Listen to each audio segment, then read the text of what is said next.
Hey, welcome back from lunch, everyone. So we have 3 sessions this afternoon. The first one is with Wendell, who is the head of business for Confluence. And Wendell and I have worked together a long time. A funny story, he was giving a talk to our experts on Tuesday. His flight from Australia was delayed, so he actually went straight from the airport and basically walked on stage. So this morning, he actually flew to New York last night, came right back, and he just got back from the airport. So here he is. Let's give a round of applause for Wendell. Okay, awesome. Hello. Can you guys hear me? Yeah? Awesome. All right, thanks, Ryan. So I'm going to talk to you about scaling some of the storytelling that you might be doing. I just want to get a quick poll in the room. How many people are actually involved in a software team? Okay, easy one. How many of you in a large organization, say maybe over 300 to 500 people? Okay, that's okay. All right, who's here because they're lost or confused? Okay, all right. I got something for you as well. All right, let's get started. So a little bit about me. I am in Sydney. I live in Sydney with my wife, and because this talk is about tools for storytelling at scale, I thought I might tell you a story as well. So this is actually not just a story, it's a love story. It does involve my wife, but it involves my other love, which is Confluence, of course. So wife gets a little bit jealous, but often this is the topic of conversation at home sometimes. So I've been at Atlassian for 3 years.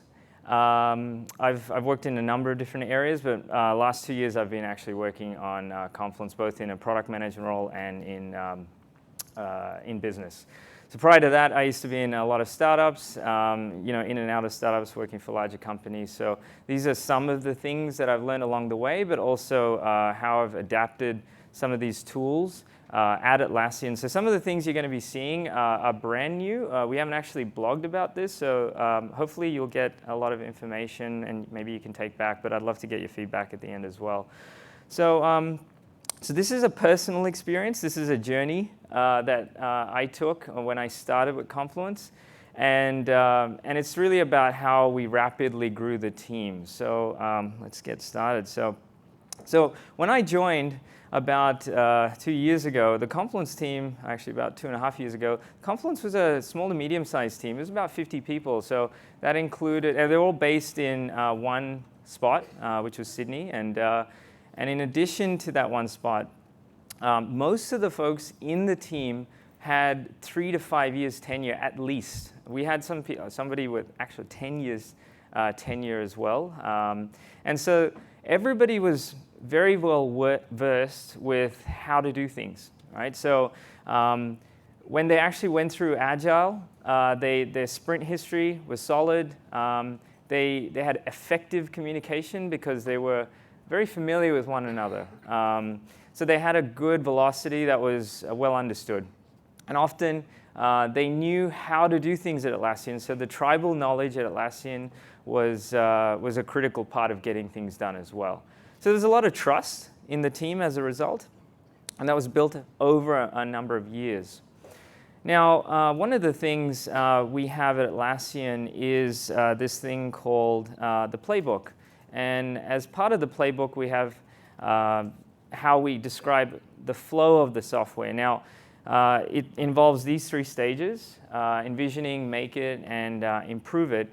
Now, it's not, I want to say up front, this is not a waterfall process. The idea is that we are iterating throughout each of these, but the general phases that we go through when we do team formation, we ideate on the concept, and you might have heard in one of our other tracks, we were talking about this concept of the health monitor, which I'll mention later, is all done throughout this process. So making it is designing, building it, working with the team, iterating, and then continually, once we ship the software, improving it. So that's the playbook flow.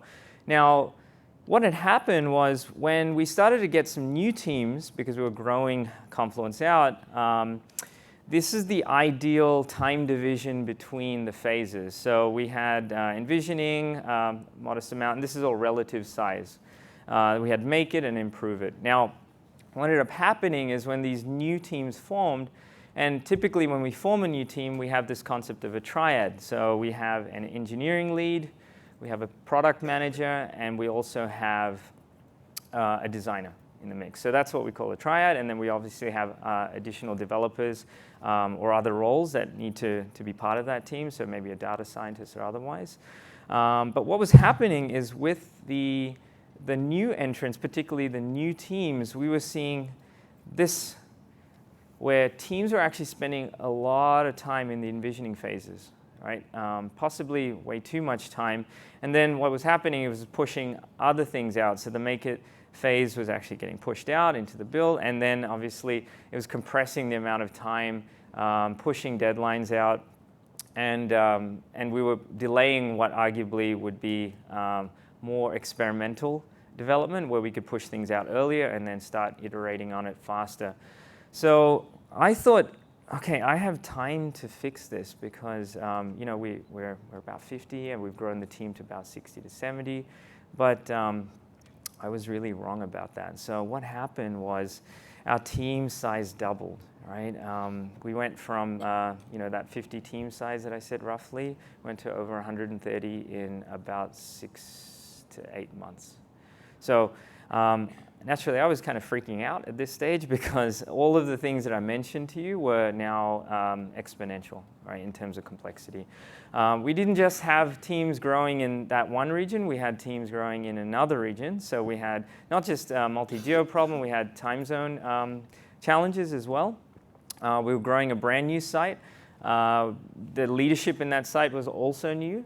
So we had a whole lot of challenges that were really difficult to actually overcome very quickly. So we had, as I said, many new triads in the mix. So these new teams had these new leads, and they were all kind of fumbling around. So all of the stuff that I talked about with the teams that were already in the mix, that knew what they were doing, all that tribal knowledge, all of that trust, not so much with the new folks, right? Is anyone familiar with this? Does this sound a little bit familiar, where new teams are in the mix? Well, this is definitely what happened. So this is my inner brain now, right now. I was freaking out. So I had a lot of these things. We had teams, obviously spending a lot of time in phases that we needed to push software out. We needed to have the velocity. And it kind of all came down to this one, I don't know if you've ever done these executive reviews. This is the classic exec review, and this is the ideal outcome. Everyone's really happy, explaining it, and you're working through an experience where you're actually demoing a piece of the software that you're sharing with them, and this is the face. But unfortunately, it was a founder review, and this is kind of what it ended up being like. It was probably the rock bottom where I had to actually build a team and explain that this new team, this new triad who was actually explaining the experience was a bit of a train wreck, right? So this is rock bottom for me. So what did I do? Has everyone seen this film, Jerry Maguire? Yeah? Okay, good, because I've got some references to it. So this is me. I was actually on a trip, and I've seen that scene in Jerry Maguire where he feels like the agency's going in the wrong direction. He goes in the hotel and he writes this manifesto.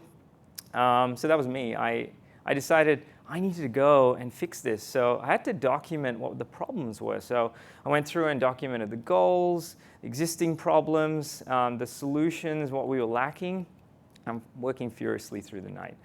And these are some of the things that I documented. So the first thing was there was inconsistency in our development, right? People were doing things a different way. Now, we kind of foster that in Atlassian. That's how we innovate, right? People are doing different things, and that's a good thing. But to the point that it was detrimental, where people were just doing things inconsistently and getting poor results. The time division, I showed you those bar charts before. The time division people were spending in envisioning and all that was the wrong time slices. we didn't have a common language between stakeholders and the development team. So when we'd actually talk about certain concepts, the language between those teams was off as well. So when we were trying to explain concepts to the stakeholders and then they were trying to relay their expectations back, it was just off. And then the other thing, as I said, because we had so many new triads, the other piece that was missing is onboarding. Right? So when we actually got the teams in the mix, we had to try and get them onto the same train as all of the people who had been here for many, many years. Get that tribal knowledge built up, get the development processes built up, and figure out their way. So onboarding. So all of this came down to one thing really, which was setting expectations, right? So we needed to do a better job of setting expectations. So I wrote this document, which I was quite proud of after furiously working my hotel room, and I sent it over to my leadership team. And unfortunately, just like Jerry Maguire, I got this kind of response. You know, it was very poorly understood. You know, everyone just thought it was. It talked about the problems, but it never really highlighted some of the solutions. So I felt like it was a good first start because, you know, in the stages of acceptance, acknowledge that you have a problem. So that was me and trying to describe it, but unfortunately, everyone didn't get it. So it was just the first step, but it was a poor start for me. So like every good product manager, and that was who I was at the time, I decided to just skip town. So I had a holiday to go to. It was already booked, and in the middle of all of this chaos, I had booked this holiday to Greece and Turkey, and so I skipped town. But a lot of good comes from holiday, so subtle message in here. If you really need a break and to think things through, holidays do work. So I read one book there, which is Creativity Inc. Has anyone read this book before? Yeah, some of you? Okay. So for those who haven't, there's one concept I wanted to draw out, which was this thing called the Brains Trust. So in that book, the Brains Trust is a formation that really helped the team improve the story, improve the experience, the filmmaking process. And it involved only the people who were really, really good at telling stories. So there was only a few people in there, and they would work with the director and the rest of the team to actually improve the story. I don't know if you know, if you read the book, Toy Story 1 was a complete disaster. The first storyline actually had all the toys like killing each other, and it was like, I'm sure it would make all your children cry, including adults, which most adults go to see Pixar films anyway. So yeah, to see what the outcome was of the film, that was the process they took, using the Brains Trust as an iterative process to improve the storyline. So I read this, and this was a great input to some of the things I'll share later. And I did a few other things, because we have a few other plays in our playbook that were useful in some of the things I'll share. Now, sun was setting on Greece, and I had, though, enough to go and come back to the team, perhaps with some seeds of thought. So I had some clarity of thought, and the tools that we were going to develop were in my head. So the three things that I actually came up with was the project poster and the demo trust, which I'll spend most of the time on. And as I said, the health monitor, which is another Atlassian play, was going to augment some of the things that I was going to introduce to the team.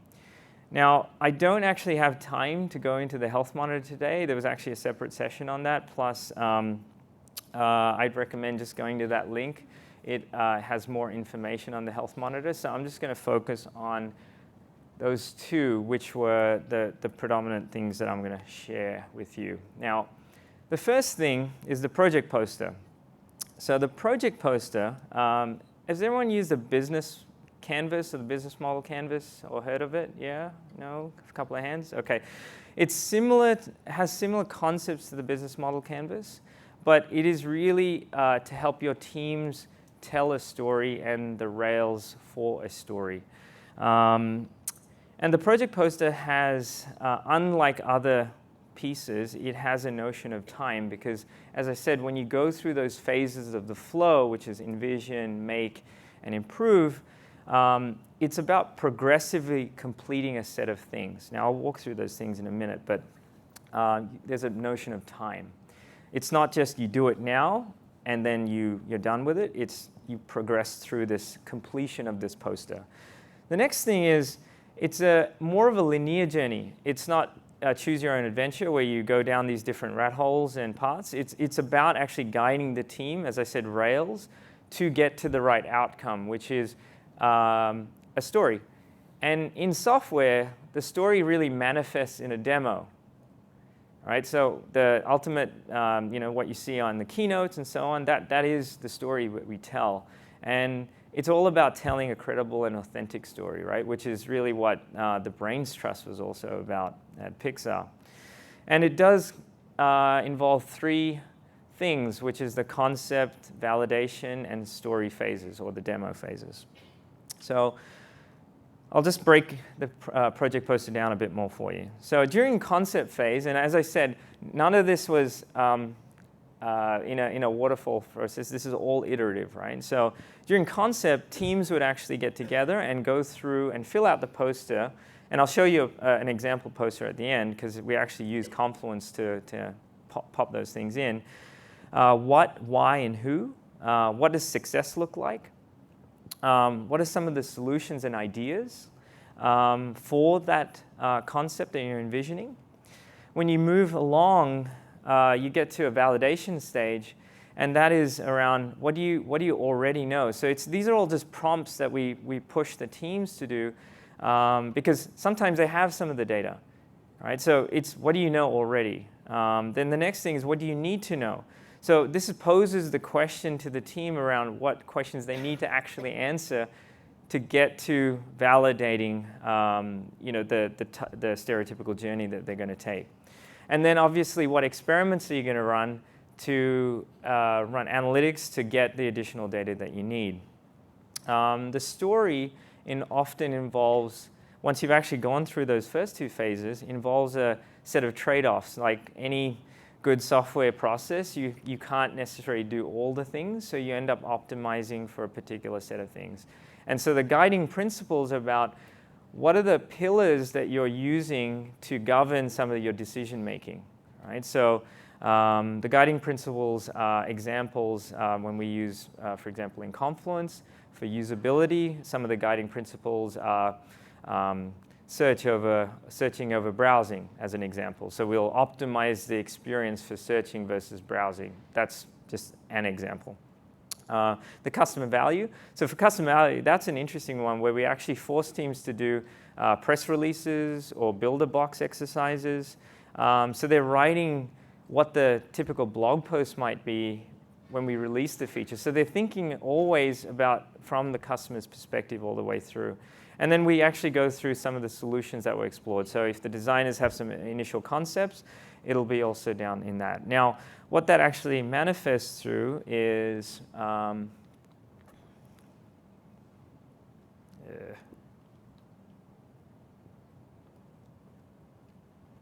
okay. So that's the example of a template that we use internally. Some teams actually had some example. They've actually put their own little touches to it. They call it shiny project poster instead of just a normal project poster. This is actually what we've done for the dashboard experience. And so we talk about a concept. What are we actually doing? Why are we doing? So these are all these problem statements. I don't think any of this is rocket science, but as I said, all of this thing is really about setting expectations. So this is a pretty long page, but really what we do is set it up for success, right? So because it's a poster, we actually print these out and we hang it around the office just like a real poster. And the idea is that the teams who are working with these other teams or interacting with these teams or maybe just walking by can actually ask questions. They can get information because part of it is setting up your environment for success as well. So we've had a lot of interest from random passers-by. We've actually recruited a few developers who said, oh, I'd like to help with this. So I recommend doing that as well in your office and sharing this with the rest of the team. If you'd like to know more about the project poster, all the slides are going to be up on SlideShare, I believe. So if you didn't capture all of that, they'll be available. And that was the project poster. The next thing is we evolved the Brains Trust concept into what we call the Demo Trust. And this is about a forum for storytelling. As I said, how the story manifests in software is really through a demo. And so we created this concept of Demo Trust, and this is where stakeholders and teams can get together on a regular cadence so that they can check in. Now, this is not a review, right? So the idea is that this is not intended to be a hostile environment where teams just get pwned by their people who they're reporting to. The idea is that teams can actually have a safe environment to ask questions, to improve the story, improve the experience in the process. And most of the time, like my job in there is to really ask questions. So have you thought about this? Using the project poster to actually guide the questioning as well. And depending on the phase of the project poster you're in, we also cater the questions in that way. So if they're in earlier part of the flow, we'll be asking more envisioning questions around, have you thought about this? Have you thought about it? During Make It, we're talking about more delivery questions and how they're optimizing for delivery. And we've actually found this be very useful. It's a safe environment, and why I say it's safe is because the stakeholders, have no authority in that forum. That was actually one of the principles. The idea is that you can have authority over your team and your reporting lines outside of that forum, but in that forum, the teams have a safe environment to actually present their work, present the demo of where their stage is at, and then we pose questions to them to improve the story. So the Demo Trust has, as I said, a regular cadence, and it gives you access to leads and experts. So we have different stakeholders depending on the type of information that we're sharing or the type of story it is. It's about timely guidance, right? And one of the key elements is if we use a Confluence page, so we write up the notes or the agenda for the discussion and anything they want to share. And often the stakeholders would actually drop their notes as comments. One of the key things the first iteration, we used to do verbal commentary, and often the note-taking process would come undone. So we forced anybody who's actually providing guidance to actually write their feedback down. And that's a concept that actually worked at Pixar as well. They called it note passing, and actually made a fundamental difference of written notes versus verbal feedback. And so we do sparring in that way. And it's really all about building authentic demos, right? So building a credible story is one of the key outcomes of this, right? And a credible story, as I said, is a credible and authentic demo. So the things that you saw in the main keynotes around mobile, the Confluence mobile experience, they all went through this process. So project posters, some of the things that we're delivering in the future versions in early 2016, they all went through this process. And now other teams in the company are actually adopting these tools as well because we found success with it. Now, what have we learnt about the Demo Trust, firstly? As I said, passing of notes, right? So you pre-share the agenda. You pass on a note. You definitely don't only rely on verbal. Writing forces more thought of the individual who's giving that feedback. Sometimes, you react to something, you say it, and in the heat of the moment, and often it may not be the clarity that person needs. So writing has forced the stakeholders who are actually providing the guidance much better feedback. As I said, the feedback is phased, so depending on the phase of the journey, we change the dynamics of the meeting to meet that phase. So whether you're in envisioning, make, or improve. we often tie it back to the project poster as a reference point. It's the anchor to the project. So often when we're going through the improve it phase, we say, hey, these were the goals of the project. These were the metrics that you wanted to optimize for. Did we hit those? So these are all anchors. So we use the project poster as the anchor for all of the things that we do. And we also capture the time in the phases because, as I said, the time division was a problem. So that's something that we did as well. And one thing we do at the end of every demo trust is we gauge the confidence of the folks in the room. And we say, like, what's coming up next? Because often you may not get everything that you need in that one session. But we kind of find out what the team is working on next to try and understand, is that going to deliver on the problems that I'm concerned about that I saw in this session? We try and address the feedback from the previous session. So if there's any open items from the previous session, this was going to do that. And then again, we assess from a percentage or 10 out of 10 or whatever. We just do basically a straw poll on what the level of confidence is on the demonstration or the experience. And that really just gives the team an idea of hot or cold, right? And the spectrum that they could be playing in. We found this really effective, so the team can follow up with the individuals afterwards if they were way off or in the ballpark. So here's some of the learnings that we've had to date. So initially, when teams are kicking off and they're building a new experience, we actually iterate faster. So when we were doing our long-term planning, we actually did 1 week sprints effectively on the demo trust and the project post iterations, right? This is critical because the early phases of a project were the formative stages, and so the quick iterations made a massive difference into iterating on the story. So that was one.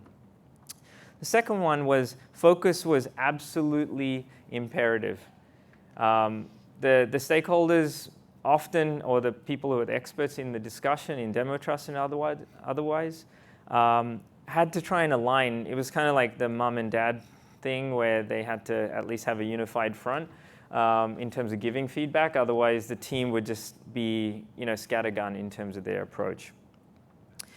We saw patterns emerging in the evolution of the project. So it just went from ideas to teams actually starting to do optimizations with trade-offs around the decision making. Then those optimizations formed like the themes and pillars. So this is sort of more of a product management concept, but the pillars of why we're doing this, the three big things, the big rocks that we're trying to move here. And then that evolved quickly into journeys, user journeys, stories, and experiences. And the demo trusts evolved with the flow. As I said, it wasn't a static thing where we asked the same questions every time. It was very different as we went through the flow.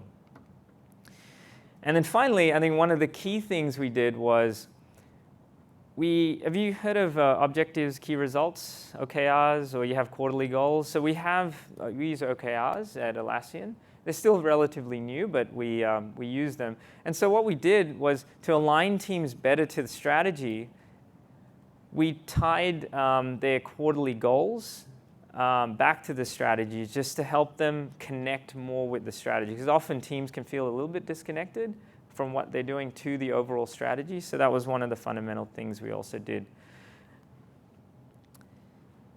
So I'll leave you with a couple of things. Now, the 3 learnings for storytelling is, for strategic planning, you can create lightweight tools. Like these were 2 things that we did. We didn't even adjust how teams actually operate in an agile manner. They knew how to use our products.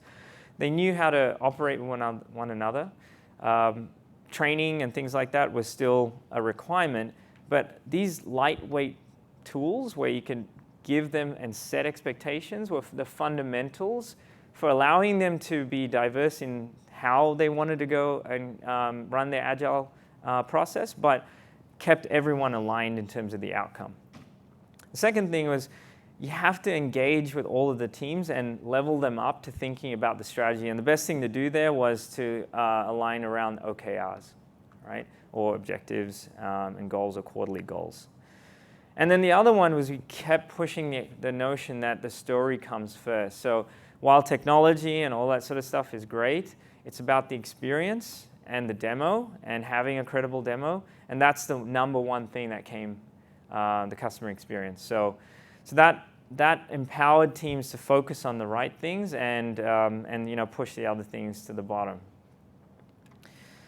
So before we implemented these tools, as I said, it looked a bit like this. And I would say, for the most part, many of those new teams could compress their time division so that it started normalizing a little bit more.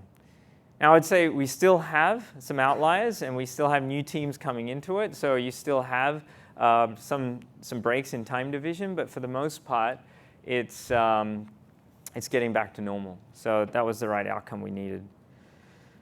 And lastly, I think I'll leave you with this slide, which is how do you connect teams to your strategy? So the first one is we run all hands regularly. So for Confluence, we'll have an all hands. We share progress towards our goals. So this is like leveling up the conversation from the team level, an agile team level, to an overall goal. So how are we going at a strategic level towards our goals? We share new developments. We ask teams to actually get up and present their work, where they are in the process, where they are in the storytelling process. We make sure we celebrate wins. So if anyone ran a successful experiment that reached their goals a little bit early, we share those wins early. Next one was for Demo Trust, we constantly pushed the goals of the experience. So when they wrote their project poster and they wrote their goals, we keep them honest to those goals. We have measurable outcomes all the time, measurable. And then, as I said, aligning quarterly goals to the strategic metrics, so whatever those overall overarching things that you have in your umbrella strategy, aligning to those. So making sure the more granular metrics align to the overall metrics. And finally, the teams using project posters, goals, and using leading indicators for metrics versus lagging indicators. So leading indicators being things like active users or improvements in NPS versus lagging indicators such as bookings and revenue. So pushing those to the back and allowing teams to see changes and improvements in their work more immediately. Okay, that's it for me. I think we have time for questions. No time for questions. Okay, thank you. If anyone would like to find out a bit more about this afterwards, I'm happy to chat to you later on. Thanks. Wendell, thanks so much. We have a 15-minute break now, and then Ben Crothers from the Atlassian design team will come and talk about concept testing. So stick around if you want to hear from Ben.